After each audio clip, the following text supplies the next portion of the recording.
सबके लिए आ गया बहुत अच्छा खबर, क्योंकि रेलवे बोर्ड ने आपका जो लेवल ऑन कर्मचारी का जो नोटिफिकेशन आया है, जिसका नंबर है 08 सेंट्रल एम्प्लॉय नंबर 2024 पब्लिश कर दिया। उसमें तहत उस नोटिफिकेशन में क्या क्या चीज की फीचर्स दिया गया है, कब अप्लाई कर सकते हैं आप इस पोस्ट के, और ये फीस के बारे में, वैकेंसी के बारे में, कौन सा पोस्ट किस डिपार्टमेंट में रेलवे में पोस्टिंग होगा, ये सब इन डिटेल्स में हम लोग डिस्कस करेंगे, क्योंकि बहुत अच्छा वैकेंसी आया है।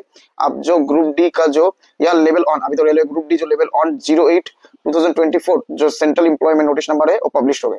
उसके तहत जो एप्लीकेशन आप लोग कब से इस पोस्ट के लिए अप्लाई कर सकते हैं वो है 23 जनवरी 2025, मतलब कल छोड़कर एक दिन बाद से ही आप लोग इस एप्लीकेशन को अप्लाई करना स्टार्ट कर सकते हो इस पोस्ट के अगेंस्ट में। और लास्ट आप लोग 22 फरवरी 2025 के 12 बजे से पहले तक इस पोस्ट में अप्लाई कर सकते हैं। और उस दिन तक मतलब 22 फरवरी 2025 तक ही आप लोग इस पोस्ट की अप्लाई करने के लिए जो एप्लीकेशन फीस होता है उसको भी आप लोग दे सकते हो। और कुछ लोग हो सकता है कि जिसने पेमेंट कर दिया लेकिन एप्लीकेशन का बाकी प्रोसेस क्लोजिंग नहीं किया, उनके लिए और 2 दिन मतलब 23 फरवरी और 24 फरवरी 2025 में उनका लास्ट क्लोजिंग डेट होगा।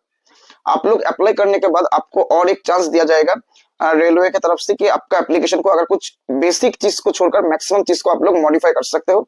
उस मॉडिफाई व करेक्शन डेट रहेगा 25 फरवरी टू 6 मार्च 2025, मतलब इस टाइम के भीतर आप लोग चाहे तो एप्लीकेशन अगर गलत हो जाएगा बाय मिस्टेक में तो उसको करेक्शन कर सकते हो।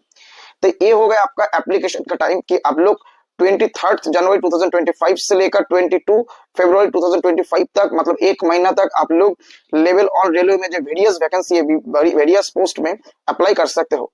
आप बताइए एप्लीकेशन का फीस कितना रहेगा। तो जनरल, ओबीसी और इकोनॉमिकल वीकर सेक्शन के लिए 500 आप लोगों को देना पड़ेगा, मतलब 500 आप लोग अप्लाई करने के लिए देना पड़ेगा। उसके बाद आप लोग अगर एग्जाम में अटेंड करेंगे तो आपको उसमें से 400 रिफंड किया जाएगा, जिस ओरिजिनल पेमेंट से आपने 500 पेमेंट किए थे। इसका मतलब एप्लीकेशन फीस जरूरत होता है एक्चुअली में जनरल के लिए, ओबीसी के लिए ईडब्ल्यूसी 100 रुपीज लेगा, 500 रिटर्न कर देगा 400। तो इसका मतलब क्यों ऐसे किया है, इसीलिए होता है कि बहुत सारे लोग अगर एप्लीकेशन 100 रुपया 100 रुपीज या फ्री ऑफ कॉस्ट किसी लिए कर देता है तो वो लोग होता है कि अप्लाई कर देते हैं लेकिन एग्जाम में अटेंड नहीं करते। लेकिन सीबीटी एग्जाम में रेलवे का बहुत खर्चा हो जाता है, तो अप्लाई करने के बाद अगर एग्जाम अटेंड नहीं करेगा उस सीट को वेस्ट हो जाता है, तो उस पैसे को रेल को लॉस हो जाता है। इसीलिए सीरियस कैंडिडेट के लिए रेल ऐसा मतलब जो क्या बोलते हैं इस चीज को इम्प्लीमेंट किया है कि आप लोग पैसा दो उसके बाद रिफंड कर देंगे। तो जनरल, ओबीसी, ईडब्ल्यू इसके लिए 500 एप्लीकेशन फीस है, 400 बाद में जाकर आप सीबीटी अटेंड करेंगे तो रिफंड हो जाएगा। उसके बाद आता है जो एससी एसटी और फिजिकली हैंडीकैप जो लोग होता है या फीमेल कैंडिडेट होता है। फीमेल मतलब होता है उस फीमेल, अगर जनरल हो सकता है, ओबीसी हो सकता है, कोई भी फीमेल कैंडिडेट। और एससी एसटी और पीडब्ल्यू कैंडिडेट के लिए 250 रुपीज आपको देना पड़ेगा पेमेंट, और 250 देने के बाद उसमें से 250 रुपीज ही आपको रिफंड हो जाएगा जब आपने सीबीटी अटेंड करेगा। तो मतलब इनको फ्री ऑफ कॉस्ट है, अप्लाई कीजिए 250 rupees. SC ST PW candidate और ऑल फीमेल कैंडिडेट, कोई भी जनरल कैंडिडेट मतलब कोई भी कम्युनिटी से हो, आप लोग फ्री ऑफ कॉस्ट हो जाएगा। तो ये हो गया एप्लीकेशन फीस। अभी आता है जिस जिस पोस्ट के लिए आप लोग अप्लाई करने का चांस आएगा उसका वैकेंसी तो हर पोस्ट के अगेंस्ट में नहीं दिया गया, जोन टू जोन दिया गया है। तो जो पोस्ट होता है उस पोस्ट को कौन सा पोस्ट कौन सा डिपार्टमेंट में है उसको आपको क्लियर कर दिया, क्योंकि आप अप्लाई करने के टाइम आपको पोस्ट प्रेफरेंस देना पड़ेगा। तो आपको अगर पोस्ट के बारे में जानना है, उस पोस्ट कौन सा डिपार्टमेंट जानना बहुत जरूरी है, क्योंकि डिपार्टमेंट टू डिपार्टमेंट रेलवे में कुछ कुछ जगह में पोस्टिंग बोलिए, सैलरी बोलिए, प्रमोशन बोलिए, हर एक चीज डिफरेंट होती है। तो इसीलिए आप अपना मनपसंद हिसाब से आप पोस्ट प्रेफरेंस दे सकते हैं। इसीलिए डिपार्टमेंट कौन सा पोस्ट कौन सा डिपार्टमेंट में है ये रेलवे ने बोल दिया गया। जैसे फर्स्ट पोस्ट है कि आपका असिस्टेंट वर्कशॉप, अगर असिस्टेंट वर्कशॉप पोस्ट आप लोग फर्स्ट प्रेफरेंस देंगे तो आपका पोस्टिंग होगा मैकेनिकल डिपार्टमेंट। उसके बाद अगर असिस्टेंट ब्रिज और असिस्टेंट कैरेज एंड वैगन, तो इसका मतलब assistant workshop, assistant bridge and assistant carriage and wagon, ये तीनों पोस्ट आपका मैकेनिकल डिपार्टमेंट में आते हैं। उसके बाद आता है असिस्टेंट डिपोट। असिस्टेंट डिपोट जो होता है वो आपका स्टोर डिपार्टमेंट होता है, स्टोर डिपार्टमेंट का आपको पोस्टिंग मिलेगा।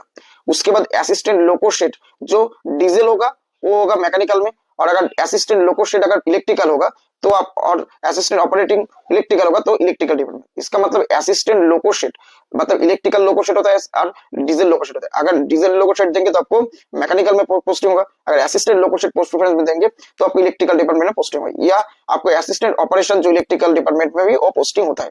उसके बाद जो पॉइंटमेंट होता है असिस्टेंट पॉइंटमेंट, वो ट्रैफिक डिपार्टमेंट में पोस्टिंग होता है। असिस्टेंट सिग्नल टेलीकम्युनिकेशन, ये भी आप लोगों का सिग्नल और टेलीकम्युनिकेशन डिपार्टमेंट में पोस्टिंग होगा। उसके बाद आता है कि ट्रैक मेंटेनर, जो असिस्टेंट ट्रैक मेंटेनर जो होता है वो एक्चुअली में इंजीनियरिंग डिपार्टमेंट, जो सबसे ज्यादा लोग इस पोस्ट से ही वैकेंसी आती है जो ट्रैक मेंटेनर होता है वो इंजीनियरिंग डिपार्टमेंट में आती है। इसके अलावा असिस्टेंट टीएल एंड एसी जो होता है वो इलेक्ट्रिकल डिपार्टमेंट में होगा। Assistant TL and AC workshop वो भी इलेक्ट्रिकल डिपार्टमेंट होगा। असिस्टेंट टीआरडी वो भी इलेक्ट्रिकल होगा। असिस्टेंट टीआरएस जो होता है वो भी इलेक्ट्रिकल होता है, यहाँ पे नहीं दिया गया है। असिस्टेंट वर्क्स इतना तक मतलब आप लोग इलेक्ट्रिकल होगा, मतलब assistant TL and AC workshop हो जाए और टीएल नॉर्मल हो जाए, ये दोनों इलेक्ट्रिकल होता है। या असिस्टेंट टीआरडी असिस्टेंट टीआरएस जो होता है इलेक्ट्रिकल डिपार्टमेंट में आप लोगों को पोस्टिंग मिलेगा। इसके अलावा जो असिस्टेंट वर्कशॉप में होता है वो आपका इंजीनियरिंग डिपार्टमेंट होगा। असिस्टेंट वर्क्स जो होता है वो इंजीनियरिंग डिपार्टमेंट। रेलवे में सबसे बड़ा डिपार्टमेंट इंजीनियरिंग होता है क्योंकि सबसे ज्यादा लोग इंजीनियरिंग में काम करते हैं। यहाँ पे सबसे ज्यादा लोग जो ट्रैक मेंटेनर वो भी इंजीनियरिंग डिपार्टमेंट में आती है। उसके बाद हॉस्पिटल असिस्टेंट जो मेडिकल डिपार्टमेंट में पोस्टिंग होगा, इसका मतलब हॉस्पिटल में जो क्लीनिंग वगैरह होता है उसमें काम करना पड़ेगा। और ट्रैक मेंटेनर जो ग्रेड 4 होता है वो इंजीनियरिंग डिपार्टमेंट में होता है। तो ये हो गया आपका कौन सा पोस्ट कौन सा डिपार्टमेंट में। अब ये देखते हैं जो वैकेंसी आया है, कितना वैकेंसी इस बार आया है 32,438 वैकेंसी आया है इस बार लेवल ऑन का वैकेंसी में। तो ये जो 32,438 वैकेंसी है इसमें से जोन वाइज किस जोन में कितना वैकेंसी है हम लोग क्विक एक रिवीजन कर लेते हैं। जैसे ईस्ट सेंट्रल रेलवे हाजीपुर जिसका हेडक्वार्टर है वहां पे 1251 वैकेंसी। वेस्टर्न रेलवे में बहुत ज्यादा वैकेंसी 4500 से ज्यादा वैकेंसी। नॉर्थ वेस्टर्न रेलवे में लगभग 1500 वैकेंसी। साउथ वेस्टर्न रेलवे में 500 प्लस वैकेंसी। आपका वेस्ट सेंट्रल रेलवे में 1500 से ज्यादा वैकेंसी। ईस्ट कोस्ट रेलवे में लगभग 1964 vacancy. South east central railway में 1400 करीब के वैकेंसी। नॉर्दर्न रेलवे जो सबसे रेलवे में बड़ा जोन होता है माना जाता है उसमें 4785 वैकेंसी। साउदर्न रेलवे में अच्छा खासा वैकेंसी है जहाँ पे बाहर का लोग बहुत ज्यादा साउदर्न रेलवे में अप्लाई कर, जहाँ पे 2694 वैकेंसी। नॉर्थ ईस्टर्न रेलवे में 1370 vacancy. North east frontier railway में 2000 प्लस वैकेंसी। ईस्टर्न रेलवे में 1817 वैकेंसी। सेंट्रल रेलवे में 3244 वैकेंसी। नॉर्थ सेंट्रल रेलवे में 2000 से ज्यादा वैकेंसी। साउथ ईस्टर्न रेलवे में 1000 से ज्यादा वैकेंसी।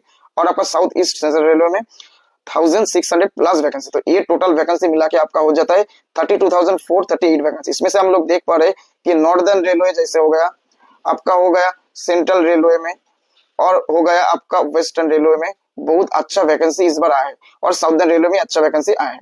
तो 4-5 वैकेंसी हो गए। आपका नॉर्थ ईस्ट फ्रंटियर रेलवे में भी अच्छा वैकेंसी आया है। तो 5-6 वैकेंसी जोन है जहाँ पे 2000 या उससे ज्यादा वैकेंसी है जो अच्छा है।